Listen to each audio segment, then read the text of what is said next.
Hello everyone, I hope सभी अच्छे होंगे। तो लास्ट के लेक्चर्स में हमने इंटीग्रेशन के रूल्स के बारे में पढ़ा था, ठीक है। आज के इस हम लेक्चर में एप्लीकेशन ऑफ इंटीग्रेशन और एंटी डेरिवेटिव के बारे में पढ़ेंगे, एंटी डेरिवेटिव के बारे में पढ़ेंगे, ठीक है। तो आप हेडिंग दे देंगे एप्लीकेशन ऑफ एंटी डेरिवेटिव और एप्लीकेशन ऑफ इंटीग्रेशन। तो आज का हेडिंग है एप्लीकेशन ऑफ एंटी डेराइवेटिव और इंटीग्रेशन, एंटी डेराइवेटिव और इंटीग्रेशन, ठीक है। तो मैं इसको प्रॉब्लम के थ्रू यहाँ पे आपको डिस्कस करूंगा, क्योंकि प्रॉब्लम्स के थ्रू बच्चे को समझ में आता है। बार बार वही बोलते सर आप प्रॉब्लम से चीजों को समझा दिया करो। तो मैं आपको एक प्रॉब्लम देता हूँ, इसको आप ट्राई कीजिए, स्क्रीन को पॉज कीजिए और फिर ट्राई कीजिए। सपोज एक्स स्क्वायर 3x + 5 है, इसका इंटीग्रेशन पूछा है आपसे। तो लास्ट के लेक्चर में मैंने रूल्स के बारे में पढ़ा था। ये रूल्स ये था कि अगर इंटीग्रेशन सम के फॉर्म में अगर कोई टर्म्स दे रखा हो, उसका इंटीग्रेशन हम कैसे निकालेंगे। तो बताया था कि हर एक टर्म का अलग अलग आप इंटीग्रेशन निकालिए। Each and every term you have to find the integration of each and every term, right?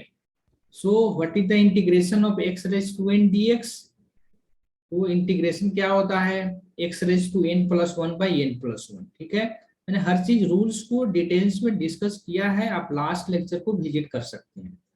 ये हमारा क्या हो गया, sorry, integration of x square. तो this will be x raised to 2 + 1 divided by 2 + 1 + 3, constant है बाहर ले सकते हैं x dx, 5 कांस्टेंट है बाहर ले सकते हैं dx, ठीक है। तो क्या हो जाएगा आपका x raised to 3/3, और यहाँ x का पावर कितना है, यहाँ x का पावर 1 है, इसको मैं x का पावर 1 भी लिख सकता हूँ ना। x लिखने का क्या मतलब है, x to the power 1। तो मैं क्या लिख सकता हूँ उसको, x to the power 1 + 1 by 1 + 1 5। अच्छा, dx का इंटीग्रेशन में x के पावर 0 dx लिख सकते हैं। किसी भी नंबर का पावर 0 का क्या मतलब होता है, 1। कोई भी नंबर हो उसका पावर 0 हो, वेरिएबल कांस्टेंट जो भी हो, अगर उसका पावर 0 है तो उसका वैल्यू कितनी होती है, 1।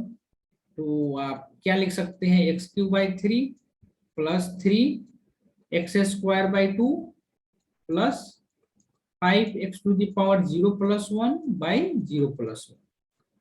तो अब क्या हो जाएगा इंटीग्रेशन, x³ + 3/2 x² + 5/5, क्योंकि 0 x के पावर 0 + 1 by 0 + 1 कितना हो जाएगा, x के पावर 0 1 हो गया, सॉरी x के पावर 0 + 1 हमारा क्या हो गया x, 0 + 1 यहाँ पे 1 है, ठीक है ना। तो आप डायरेक्टली अब इसके बाद dx का इंटीग्रेशन x लिख सकते हैं। यहाँ मैंने समझा दिया है dx का इंटीग्रेशन x क्यों आता है, क्योंकि आप x के पावर 0 लिख देंगे, फिर ये चीजें समझ में आ जाती है, x के पावर 0 + 1 by 0 + 1, ठीक है। फिर मैं एक और प्रॉब्लम देता हूँ, इसको आप ट्राई कीजिए। Integration i = sin² x dx, ये ट्राई कीजिए, आप स्क्रीन को पॉज कर लीजिए और ट्राई कीजिए, ठीक है। तो sin² x का डायरेक्ट इंटीग्रेशन अवेलेबल नहीं है, तो इस कैसे करेंगे हम, अगर डायरेक्ट नहीं है तो मैंने हाफ एंगल्स फॉर्मूला पढ़ाया होगा। हाफ एंगल्स में मैंने क्या बताया था, डेरिवेटिव आप किसी भी फंक्शन का डायरेक्ट अवेलेबल है, मतलब निकाल सकते हैं आप, बट इंटीग्रेशन हर एक फंक्शंस का पॉसिबल नहीं है, ठीक है। तो मैंने लास्ट लेक्चर में बताया था, लास्ट लेक्चर आप देखेंगे जब ट्री को डिस्कस किया था तो उसमें बताया था cos 2θ क्या होता है, 1 - 2 sin² θ, हाफ एंगल फॉर्मूला। तो sin² θ को आप क्या लिख सकते हैं यहाँ से, मतलब 2 sin² θ हो गया 1 - cos 2θ, ठीक है ना। sin² θ क्या हो गया, 1 - cos 2θ/2। इसी तरह आप क्या लिख सकते हैं, sin² x 1 - cos 2x/2। तो साइन स्क्वायर और कॉस स्क्वायर अगर tan स्क्वायर हो तो उसको बेसिक फॉर्मूले का यूज करके आप स्क्वायर वाले टर्म को हटाइए। स्क्वायर वाले टर्म्स को क्या करना है, साइन स्क्वायर कॉस स्क्वायर में हटाना है। ठीक है, तो हमारा क्या हो जाएगा, integration I equal to sine square को हम क्या लिख सकते हैं यहाँ पे 1 माइनस कॉस 2x बाई 2, तो 1 minus cos 2x by 2 dx। ठीक है, तो आई क्या हो गया, आप अलग अलग टू कांस्टेंट है बाहर ले सकते हैं, 1/2 बाहर हो गया, बच गया 1 minus cos 2x dx। Integration हम क्या लिख सकते हैं, अलग अलग आप कर लीजिए आप। तो dx हो गया -1/2 cos 2x dx। तो dx का इंटीग्रेशन क्या होता है x, तो हो गया x/2, cos 2x का इंटीग्रेशन sin 2x, और x का जो भी कोफिशिएंट है, x के रेस्पेक्ट में हम इंटीग्रेशन कर रहे हैं, x का जो भी कोफिशिएंट है उसे हम डिवाइड कर देंगे, तो क्या हो गया 2, तो x/2 plus -1/4 sin 2x plus c, this is the integration of sin square x। c यहाँ पे इंटीग्रेशन कांस्टेंट है। ठीक है, तो आई होप ये समझ में आ रहा होगा। मैं एक और एग्जांपल देता हूं और आप ट्राई कीजिए इसको। जैसे सपोज मैंने एग्जांपल दिया integration I equal to sec square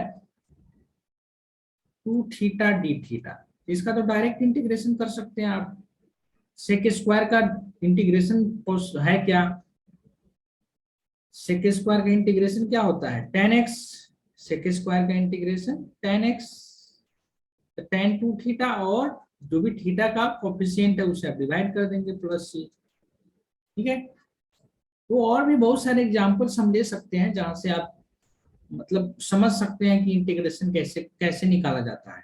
ठीक है, अब इसमें हम नेक्स्ट डिस्कस करते हैं डेफिनिट इंटीग्रेशन। अभी तक हमने इनडेफिनिट इंटीग्रेशन के बारे में डिस्कस किया था, अब हम डिस्कस करेंगे डेफिनिट इंटीग्रेशन। डेफिनिट इंटीग्रेशन, तो डेफिनिट इंटीग्रेशन में क्या करते हैं, जस्ट अपर और लोअर लिमिट पुट करना है आपको। डेफिनिट इंटीग्रेशन में अपर और लोअर लिमिट पुट करना है। जैसे मान लीजिए y equal to a to b fx dx है। सपोज fx कोई जनरल फंक्शन हम यहाँ पे ले रहे हैं और fx का इंटीग्रेशन हमको gx मिल रहा है, fx का इंटीग्रेशन gx मिल रहा है। ये a को बोलते हैं लोअर लिमिट और b को बोलते हैं अपर लिमिट। ये क्या है, लोअर लिमिट, और b क्या है, upper limit. a is called lower limit और b is called upper limit. ठीक है, अब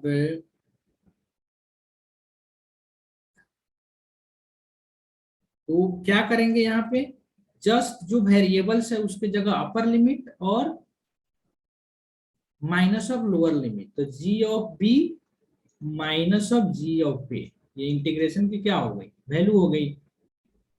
फॉर एग्जाम्पल से मान लीजिए आपसे पूछा जाए एक्स स्क्वायर dx का इंटीग्रेशन निकालिए, लोअर लिमिट 1 है और अपर लिमिट 3 है। ठीक है, क्या हो गया इसका इंटीग्रेशन x³ 3, ये हो गया लोअर लिमिट, ये हो गया अपर लिमिट। तो 1/3 तो कॉमन है, पहले अपर लिमिट पुट करेंगे माइनस ऑफ लोअर लिमिट, तो वेरिएबल की जगह ही अपर और लोअर लिमिट पुट करने हैं, बाकी एज इट इज रहेगा। 1/3 दिस इज 27, दिस इज -1, तो दिस विल बिकम 26/3। कितना आ गया इंटीग्रेशन 26/3। ठीक है, तो इस टाइप से आप डेफिनिट इंटीग्रेशन की वैल्यू निकाल सकते हैं। एक और एग्जांपल ले लेता हूं मैं, मान लीजिए इंटीग्रेशन पूछ रखा है sin x का विथ रिस्पेक्ट टू x और लोअर लिमिट 0 है, अपर लिमिट π/2 है। तो sin x का इंटीग्रेशन क्या होता है, माइनस cos x, माइनस बाहर ले लिया, ये लोअर लिमिट है, ये अपर लिमिट है, तो minus upper limit π/2 minus of lower limit, integration क्या हो गया माइनस कॉस पाई बाई 2 की वैल्यू 0 और कॉस 1 -1, कॉस 1 की वैल्यू 1, तो दिस विल बिकम 1। इंटीग्रेशन कितना आ गया 1। तो इस टाइप से आप इंटीग्रेशन निकाल सकते हैं, जो आपके फिजिक्स और मैथ्स केमिस्ट्री के प्रॉब्लम में आपको हेल्प करने वाला है। ठीक है, अब हम नेक्स्ट टॉपिक इसमें डिस्कस करते हैं, ये एप्लीकेशन ऑफ डेफिनिट इंटीग्रेशन ही है, बट टॉपिक हमारा होगा area under curve, area of A curve. ठीक है, एरिया अंडर कर्व और area of A curve, area under curve, ये बहुत ही यूजफुल है। कोई भी ऐसा फिजिक्स का टॉपिक नहीं है जहां इस कंसेप्ट का यूज नहीं किया जाएगा। हर जगह एरिया अंडर कर्व, हर जगह आपको अच्छे प्रॉब्लम में एरिया अंडर कर्व मिलेगा ही मिलेगा। जैसे मान लीजिए, इसको पहले समझते हैं फिर हम इसका एप्लीकेशन करेंगे। तो एफ एक्स है और ये एक्स है। ठीक है, ये कर्व दे रखा है कुछ ऐसे। ठीक है, ये कर्व दिया, मैं कुछ रैंडम कर्व ले रहा हूँ, स्पेसिफिक कर्व नहीं ले रहा हूँ यहाँ पे। ऐसे दिया हुआ है और पूछ रहा है इसकी वैल्यू बताइए, आप इसकी वैल्यू बताइए। ये लोअर लिमिट दिया है, ये अपर लिमिट भी दिया है, मतलब कहाँ से कहाँ तक है ये कर्व। ठीक है, तो कैसे निकालेंगे आप। तो यहाँ पे जो कर्व का नेचर है ये कुछ फिक्स नहीं है। तो हम कोई भी एक्स डिस्टेंस पे जाते हैं और स्मॉल स्ट्रिप लेते हैं, रेक्टेंगुलर स्ट्रिप।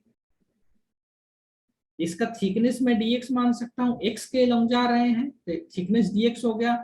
और मान लीजिए ये जो हाइट है ये y है इस रेक्टेंगल का, इसके एरिया कितना हो गया dA, तो length into width. Total area कैसे निकालेंगे, तो टोटल एरिया आप y इंटीग्रेशन करके निकालेंगे a टू b। ले मान लीजिए y equal to F X दिया है, तो y की जगह हम क्या पुट करेंगे, एफ एक्स डी एक्स। ये हो गया लोअर लिमिट, ये हो गया अपर लिमिट। मान लीजिए कि मैं एग्जांपल से इसको और अच्छे से समझेंगे। एफ एक्स का जो इंटीग्रेशन है जी एक्स है, कोई दूसरा फंक्शन है, ये लोअर लिमिट है, ये अपर लिमिट है, तो क्या लिख देंगे जी बी माइनस जी ए। तो कोई भी कर्व दे रखा, उसके एरिया निकालने के लिए जो वेरिएबल्स है उसके अलोंग जाइए, स्मॉल एलिमेंट लीजिए, स्मॉल स्ट्रिप लीजिए। ठीक है, और लोअर लिमिट से लेकर अपर लिमिट तक आपको इंटीग्रेट कर देना है। अब यहाँ पे मैं एक एग्जांपल से समझाना चाहूंगा। मान लीजिए y इक्वल टू एक्स एक कर्व है, स्ट्रेट लाइन है, इसमें दे रखा है ये कर्व जो है x की जो वैल्यू है ग्रेटर देन 1 है और लेस देन इक्वल टू 3 है। ठीक है, y इक्वल इसकी वैल्यू पूछा है, ये जो एरिया है उसकी वैल्यू पूछा है, तो y इक्वल टू एक्स तो यही ग्राफ है ओरिजिन से पास करता हुआ। ऐसे मैं ग्राफ्स पे भी लेक्चर लूंगा जहां से आप समझ सकते हैं कि डिफरेंट फंक्शंस का ग्राफ कैसे ड्रॉ करते हैं। तो x इक्वल टू a यहाँ पे है, x इक्वल टू 1 यहाँ पे है, सपोज x इक्वल टू 3 यहाँ पे है, तो यही एरिया चाहिए मुझे, इसी एरिया की वैल्यू निकालनी है। क्या करेंगे यहाँ पे आप खुद बताइए। तो मैं x के अलोंग जाऊंगा, ये स्मॉल स्ट्रिप लूंगा, स्मॉल रेक्टेंगुलर स्ट्रिप लेंगे, इसका एरिया कितना हो जाएगा। मान लीजिए ये लेंथ dx है, ये हाइट y है, एरिया कितना हो गया y dx। अब टोटल एरिया चाहिए मुझे। ठीक है, तो y को हमने y dx, y को क्या लिख दिया y equal to x dx। Lower limit 1 है, अपर लिमिट 3 है, तो टोटल एरिया ये कितना आ गया X square by 2, lower limit upper limit, this is 1/2, 3 square minus 1 square. ठीक है, तो क्या हो गया आपको 1/2, 9 minus 1, this will be equal to 8/2, that is 4।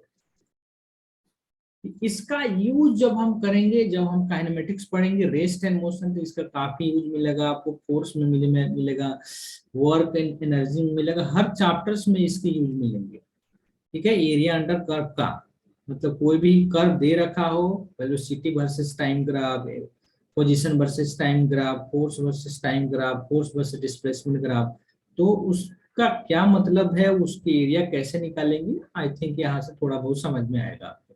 ठीक है, ये सब चीजें हैं एप्लीकेशन ऑफ डेरिवेटिव पे। मैंने यहाँ पे डिफरेंट इंटीग्रेशन के बारे में बताया और एरिया अंडर कर्व के बारे में बताया। ठीक है, तो आई होप आपको लेक्चर समझ में आ रहा होगा। अगर लेक्चर समझ में आ रहा है तो प्लीज आप अपने फ्रेंड के साथ शेयर कीजिए और चैनल को प्लीज सब्सक्राइब कीजिए। ठीक है, thank you very much. Next lecture में मिलते हैं। नेक्स्ट लेक्चर में हम लॉगरिथम एंड कर्व के बारे में डिस्कस करने वाले हैं। ठीक है, थैंक यू वेरी मच।